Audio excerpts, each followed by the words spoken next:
Assalamualaikum warahmatullahi wabarakatuh. Kali ini akan kami menceritakan riwayat hidup Pucuk Banyu Sangkah, Tanjung Bumi. Di pinggir pantai desa Banyu Sangkah, kecamatan Tanjung Bumi, Bangkalan, terdapat makam seorang waliullah yang dikeramatkan. Para peziarah datang silih berganti dari berbagai daerah, baik warga Bangkalan maupun yang datang dari luar Bangkalan. Sebagian lagi menetap beberapa waktu lamanya melakukan tirakat khusus di komplek pesarian. Biasanya mereka datang dari luar daerah. Itulah makam Sayyid Husain yang berjuluk Pucuk Jimat dan Pucuk Banyu Sangkah. Semasa hidupnya beliau dikenal sebagai penyebar ajaran Islam di daerah Kabupaten Bangkalan sebagai bagian selatan, khususnya daerah Kecamatan Socah dan sekitarnya. Dengan ketabahan dan kesabarannya yang luar biasa, beliau dengan telaten membimbing masyarakat yang masih primitif menuju ke jalan Allah Subhanahu wa Ta'ala. Akulturasi budaya. Sebagaimana mayoritas para pendakwah di Indonesia, Sayyid Husain juga berhadapan dengan kondisi budaya masyarakat yang bertentangan dengan syariat Islam.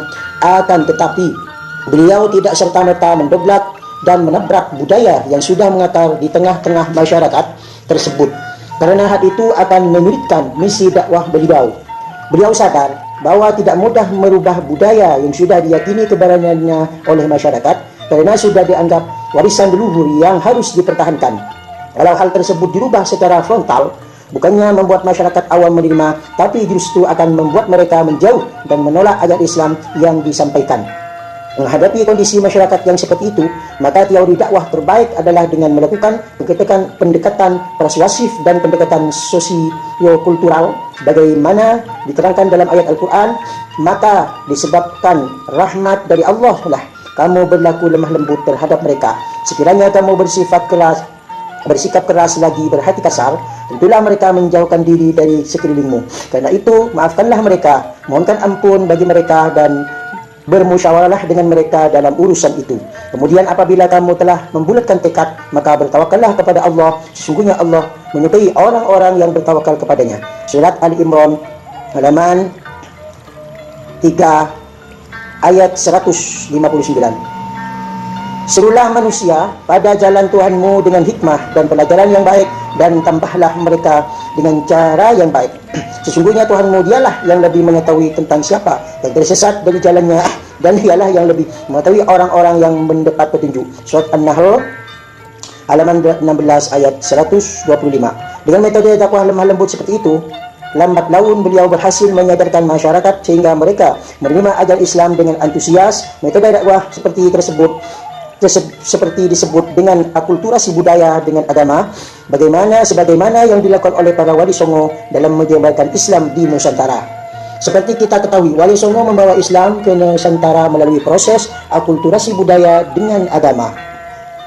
Dengan agama Islam dibawa masuk ke Nusantara melalui pendekatan akulturasi model ini, tidak melalui perebutan kekuasaan dan tidak melalui konflik.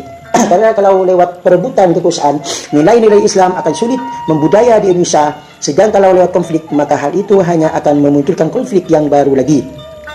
Ujian dan cobaan. Tentu saja dalam sebuah dakwah suci ada banyak cobaan dan ujian yang selalu datang silih berganti. Ada ragam ujian dan cobaan seperti umpatan, caci maki, bahkan kekerasan fisik akan menjadi bagian dari sebuah perjuangan yang mulia ini. Bahkan nyawa pun kadang harus dikorbankan. Ini pula yang dialami oleh Sayyid Husain. Ketabahan dan kesabaran beliau dalam berdakwah berhasil membawa masyarakat kehidupan yang Islami. Hal ini membuat beliau memiliki kedudukan yang tinggi di tengah-tengah masyarakat, dihormati dan dimuliakan, menjadi rujukan segala kebutuhan umat. Namun bukan berarti beliau lepas dari orang yang benci, disebabkan iri hati dan akan kedudukan beliau di mata masyarakat saat itu. Hingga suatu hari salah seorang dari mereka yang iri itu berniat mencelakai dan menghancurkan kedudukan Sayyid Husain. Orang itu merekayasa berita bahwa Sayyid Husain bersama pengikutnya telah merencanakan pemberontakan dan ingin menggulingkan kekuasaan Raja Bangkalan. Berita palsu ini akhirnya sampai ke telinga sang raja. Mendengar berita itu, raja kalang kabut dan tanpa pikir panjang mengutus panglima perang bersama sejumlah pasukan untuk menuju kediaman Sayyid Husain. Sayyid Husain yang saat itu sedang beristirahat langsung dikepung dan dibunuh secara kejam oleh tentara kerajaan. Tanpa pikir panjang dan tanpa disebut bukti yang kuat, Sayyid yang tidak bersalah itu pun wafat seketika itu. Keanehan tempat pemakaman. Wafatnya sang pejuang mulia ini jelas membuat duka mendalam bagi seluruh masyarakat yang sudah merasakan manisnya ajaran Islam yang diajarkan oleh beliau. Marah bercampur sedih tiada terkira menyaksikan sang ulama panutan diperlakukan sebenar-benar oleh pengusaha Bangkalan. Namun sebagai orang-orang kecil, mereka hanya bisa bersedih dan marah tanpa mampu berbuat apa-apa menghadapi kekejaman tentara kerajaan. Segera saja masyarakat menyiapkan segala hal terkait dengan pemakaman beliau. Sebagian dari mereka teringat akan wasiat Sayyid Hussein. Beberapa waktu sebelum beliau wafat, beliau berpesan kalau nanti meninggal dunia supaya dimakamkan di pesisir pantai. Beberapa orang di antaranya segera menuju pesisir pantai membawa peralatan untuk menggali tanah pemakaman. Disinilah keanehan itu terjadi. Setiap memulai penggalian selalu saja bertemu dengan bebatuan keras yang tidak bisa digali, sehingga kemudian penggalian dipindah ke bagian pantai yang lain. Namun kejadian serupa terulang kembali. Bebatuan keras menghampar tidak bisa digali dengan cara apapun. Mereka tidak putus asa, terus berusaha mencari tanah yang bisa digali di pesisir pantai, berpindah dari satu tempat ke tempat yang lain. Mulai dari pesisir pantai Socah bagian barat, terus ke utara di daerah Sembilangan, barat Bangkalan, terus ke utara melewati pesisir pantai Arosbaya, Klampis, dan 10. Namun tidak ada satupun tempat yang bisa digali. Ketika mereka hampir putus asa, tibalah mereka di suatu tempat di pesisir pantai Banyu Sangkah, termasuk kecamatan Tanjung Bumi. Dengan izin Allah Subhanahu wa taala, di tempat itulah tanah bisa digali hingga kemudian diputuskan sebagai makam Sayyid Hussein. Keanehan kedua terjadi. Jenazah beliau dibawa oleh masyarakat dengan berjalan kaki dari Socah ke Banyu Sangkah yang jaraknya kurang lebih dari 50 km dengan waktu yang sangat singkat, dan mereka yang mengikul jenazah tidak merasa kelelahan sedikit pun. Keanehan tempat pemakaman dan proses pemakam ini tersebar luas di tengah-tengah masyarakat Bangkalan, sehingga semakin mempertebal keyakinan mereka bahwa Sayyid Hussein bukanlah orang sembarangan. Beliau adalah seorang waliullah yang memiliki karomah luar biasa. Sampai wafat pun Allah masih menempatkan kekaramahan beliau. Berita itu pun sampai pula kepada Raja Bangkalan, sehingga kemudian sang raja memerintahkan untuk diadakan penyelidikan tentang kebenaran informasi bahwa Sayyid Hussein bermaksud memberontak kepada kerajaan.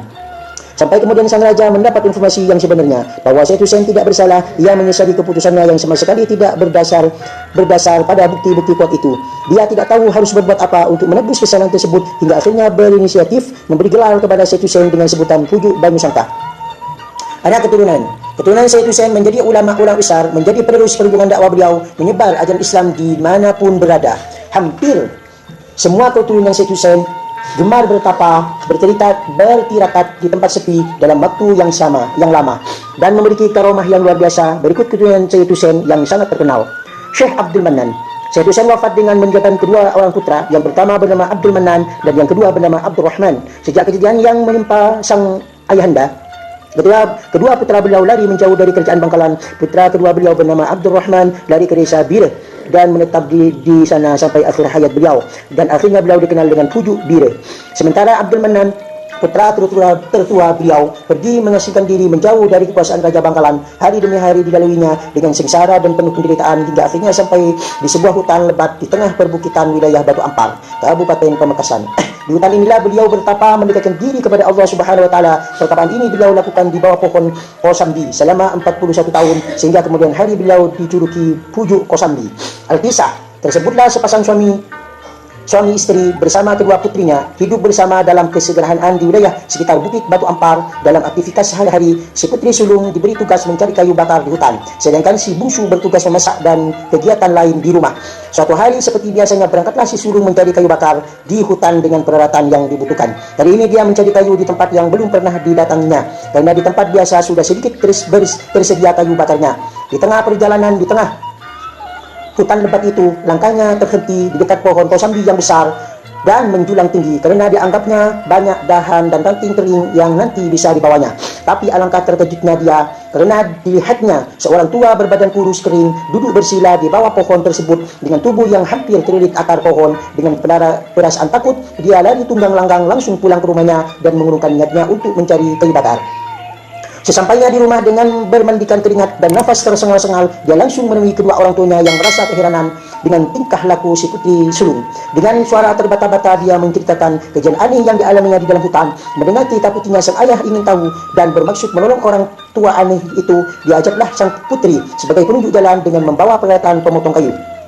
Begitu sampai di tempat tersebut, sang ayah terkejut menyaksikan pemandangan aneh tersebut. Dengan tanpa banyak pertimbangan, segera saja dia memotong akar pohon yang melilit tubuh orang tua itu, kemudian membawa orang tua tersebut ke rumahnya agar saya segera mendapat pertolongan. Sesampainya di rumah orang tua itu langsung direbahkan di atas balai kayu yang sederhana. Sang ayah kemudian menanyakan nama dan asal-usul orang tua tersebut. Namun beliau hanya diam, tak mampu berkata-kata. Si putri kemudian menyuruhnya untuk menanak nasi. Setelah masak, uap nasi tersebut digunakan untuk membantu pernapasan orang tua itu. Barulah kemudian orang tua itu bisa berbicara dan kembali pulih walaupun masih belum seberapa kuat. Setelah 3 hari dirawat, kesehatannya berangsur-angsur pulih dan mulai lancar berbicara. Sang ayah pun kembali menanyakan nama dan asal-usulnya, tujuan dan berapa lama tinggal di hutan. Orang tua tersebut menjawab, saya bernama Abdul Manan, berasal dari Bangkalan. Saya tidak mempunyai tujuan apa-apa dan saya sudah lupa berapa lama berada di hutan. Namun saya masih ingat ketika sampai di sini saya berusia 21 tahun dan tanpa terasa sekarang sudah tua. Dengan cerita tersebut, sang ayah merasa senang karena dipertemukan dengan orang soleh dan dengan segala perhitungan tahun serta melihat kondisi fisik beliau, sang ayah memperkirakan beliau bertapa di bawah pohon kosambi selama 41 tahun. Mereka berdua kemudian bercakap-cakap selama 3 hari tentang latar belakang dan pengalaman hidup masing-masing. Suatu hari sang ayah memutuskan untuk menjadikan Syekh Abdul Manan sebagai menantunya dan dipersilakan memilih di antara kedua putrinya. Syekh Abdul Manan memilih si putri sulung walaupun dia menderita penyakit kulit dengan alasan yang sungguh bijaksana karena si putri sulung yang pertama kali menemukannya.